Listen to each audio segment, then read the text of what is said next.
എങ്ങനെ മറക്കാനാണല്ലേ സന്ദേശം അതിലെ പ്രഭാകരൻ എന്ന കഥാപാത്രമാക്കിയ മാർഷൽ വി സെബാസ്റ്റ്യൻ കൂടി നമ്മളോടൊപ്പം ചേരുന്നുണ്ട്. മാർഷൽ, ഈ പറഞ്ഞതുപോലെ തന്നെ ഒരുപാട് സിനിമകളുണ്ട്. സന്ദേശം എന്ന ഒരൊറ്റ സിനിമ, പ്രഭാകരനും പ്രകാശനും അവരുടെ രാഷ്ട്രീയ ജീവിതങ്ങൾ, അതിലെ തമ്മിലുള്ള സംഘർഷങ്ങൾ, അതൊരു കുടുംബത്തെ എങ്ങനെ ബാധിക്കുന്നു, സമൂഹത്തെ എങ്ങനെ ബാധിക്കുന്നു എന്നുൾപ്പെടെയുള്ള വലിയ സന്ദേശം നൽകിയൊരു ത്തിൻ്റെതായ സന്ദേശം എന്നുള്ളതും, അങ്ങനെ എത്രയെത്ര കഥാപാത്രങ്ങളും എത്രയെത്ര സിനിമകളും അല്ലേ. ഇപ്പോൾ കൂടുതൽ വളച്ചുകെട്ടലുകൾ ഒന്നും തന്നെ ഇല്ലാതെ ഒരു കുടുംബത്തിൽ നടക്കുന്ന കാര്യമായാലും സമൂഹത്തിൽ നടക്കുന്ന കാര്യമായാലും അത് നമ്മളോടൊപ്പം ചേർന്ന് നിൽക്കുന്ന ഒന്നാണ് എന്നുള്ള രീതിയിൽ സിനിമയിലൂടെ അവതരിപ്പിക്കാൻ കഴിഞ്ഞു എന്നുള്ളതാണ് അദ്ദേഹത്തിന്റെ ഏറ്റവും വലിയ വിജയവും. അവയെ ഓരോന്നും നമ്മൾ ഏറ്റെടുത്തതുമായിരുന്നു.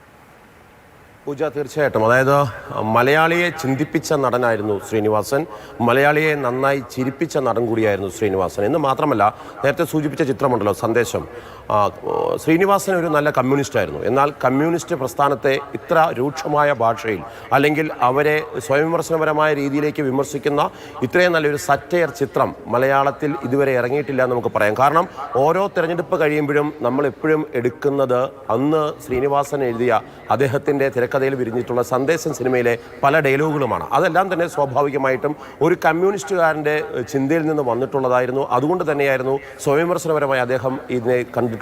സന്ദേശം സിനിമ ഇപ്പോഴും പ്രസക്തമാണ് എന്ന് സത്യനന്ദിക്കാട് എപ്പോഴും പറയുന്ന ഒരു കാര്യമാണ്. മറ്റൊന്നും കൊണ്ടല്ല, അതിൻ്റെ തിരക്കഥ അത്രമാത്രം ഗംഭീരമായി നിർവഹിക്കാൻ വേണ്ടി സാധിച്ചു എന്നുള്ളതാണ്. ശ്രീനിവാസൻ്റെ ഏതൊരു ചിത്രം എടുത്തു കഴിഞ്ഞാലും ആ ചിത്രങ്ങളെല്ലാം തന്നെ സംസാരിക്കുന്നത് മലയാളിയുടെ ജീവിത ശൈലികളും മലയാളിയുടെ ചിന്താബോധത്തിനെ അടിസ്ഥാനപ്പെടുത്തിക്കൊണ്ടായിരുന്നു. അന്നും ഇന്നും മലയാളിക്ക് മറക്കാൻ പറ്റാത്ത സിനിമയാണ് വടക്ക് നോക്കിയ യന്ത്രം.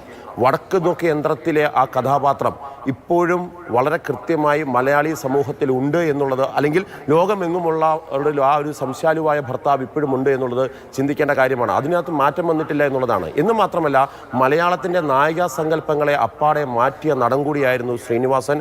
അദ്ദേഹം അഭിനയ രംഗത്തേക്ക് വരുന്ന സമയത്ത് അതുവരെ ഉണ്ടായിരുന്ന ഒരു ചിന്താരീതി ഉണ്ടായിരുന്നു. വളരെ സുന്ദരനും സുമുഖനും വെളുത്തതും ആയിട്ടുള്ള ആൾക്കാർ നായക സങ്കല്പത്തിൽ വരണമെന്ന് ചിന്തിച്ചിരുന്ന ഒരു മിഥ്യാബോധത്തെ ആകപ്പാടെ മാറ്റി നിർത്തിക്കൊണ്ടായിരുന്നു ശ്രീനിവാസൻ വെള്ളിത്തിരയിലേക്ക് എത്തുന്നത്.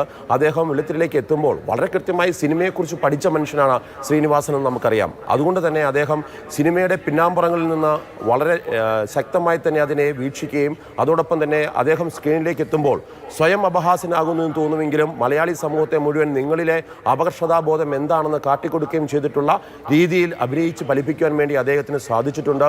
ഉദയനാണ് താരം എന്നുള്ള ചിത്രം അദ്ദേഹം അദ്ദേഹം ചെയ്യുന്ന സമയത്ത്, അതിൻ്റെ തൃക്കാത ചെയ്യുന്ന സമയത്തെല്ലാം തന്നെ അദ്ദേഹം സിനിമാ മേഖലയിൽ ഉണ്ടായിട്ടുള്ള വിഷയങ്ങളെയായിരുന്നു വളരെ കൃത്യമായിട്ട് പറഞ്ഞുകൊണ്ടിരുന്നത്. അതുവരെ മലയാള സിനിമയിൽ ആരും തന്നെ ധൈര്യപ്പെടാത്ത പല പ്രവണതകളും, മലയാള സിനിമാ രംഗത്തെ നശിപ്പിക്കുന്ന പല പ്രവണതകളും വളരെ കൃത്യമായി തന്നെ അദ്ദേഹം ഉദയനാണ് താരം എന്ന സിനിമയിലൂടെ വരച്ച് കാട്ടുന്നുണ്ട്. അതോടൊപ്പം തന്നെയാണ് അദ്ദേഹത്തിൻ്റെ ഒരു ദർശനം എന്ന് നമുക്ക് പറയാൻ പറ്റുന്നതാണ് ചിന്താവിഷ്ടയായ ശ്യാമള എന്ന് പറയുന്നത്. മലയാളി അദ്ദേഹം ഒരു സ്കൂൾ അധ്യാപകനായിട്ട് ജീവിക്കുമ്പോൾ അദ്ദേഹത്തിനുണ്ടാകുന്ന മാറ്റങ്ങൾ, അല്ലെങ്കിൽ വളരെ അലസമായിട്ടുള്ള ഒരു ജീവിതത്തിൻ്റെ ഒരു ഉത്തരവാദിത്തങ്ങളും ഏറ്റെടുക്കാത്ത കുടുംബനാഥന്മാർ ധാരാളമുള്ള കേരളത്തിൽ എങ്ങനെയാണെന്ന് അത് ദ്യോതിപ്പിക്കുന്ന ഒരൊറ്റ വാചകം മതി. ആളെ എവിടെ പോയി എന്ന് ചോദിക്കുമ്പോൾ മീൻ വാങ്ങാൻ വേണ്ടി പോയതാണ് എന്ന് കഴിഞ്ഞ വെള്ളിയാഴ്ച എന്നുള്ള ഒറ്റ തിരക്കഥയിൽ അന്ന് മലയാള സമൂഹത്തിൽ ഏറ്റവും പ്രശ്നമായിരുന്നു പവർക്കട്ട്. ഒരു പവർക്കട്ടിലൂടെ ഒരു മലയാള സിനിമ തുടങ്ങുന്നത് അത് ചിന്താവിഷ്ടയായ ശ്യാമളയിലാണ്. അങ്ങനെ സർക്കാരുകളെ അല്ലെങ്കിൽ സാമൂഹ്യ വ്യവസ്ഥിതികളെ എല്ലാം, വർത്തമാനകാല രാഷ്ട്രീയത്തെ എല്ലാം വളരെ കൃത്യമായിട്ട് വിമർശിക്കുവാൻ വേണ്ടി സാധിച്ചിട്ടുള്ള ഒരു സിനിമ അല്ലെങ്കിൽ ഒരു ചലച്ചിത്ര നിരൂപകൻ കൂടിയായിരുന്നു അദ്ദേഹം എന്ന് നമുക്ക് പറയേണ്ടി വരും. തീർച്ചയായിട്ടും അങ്ങനെ തന്നെയാണ്. ഓരോ സിനിമ എടുത്ത് നോക്കുകയാണ് എങ്കിൽ പോലും ആ ഒരു സിനിമയെക്കുറിച്ച് നമുക്ക് ഓരോ കാലത്തും പറയാനായിട്ട് ഒരുപാട് സന്ദേശങ്ങൾ ശ്രീനിവാസൻ നൽകിയിട്ടുണ്ട് എന്നുള്ളത് സത്യം തന്നെയാണ്.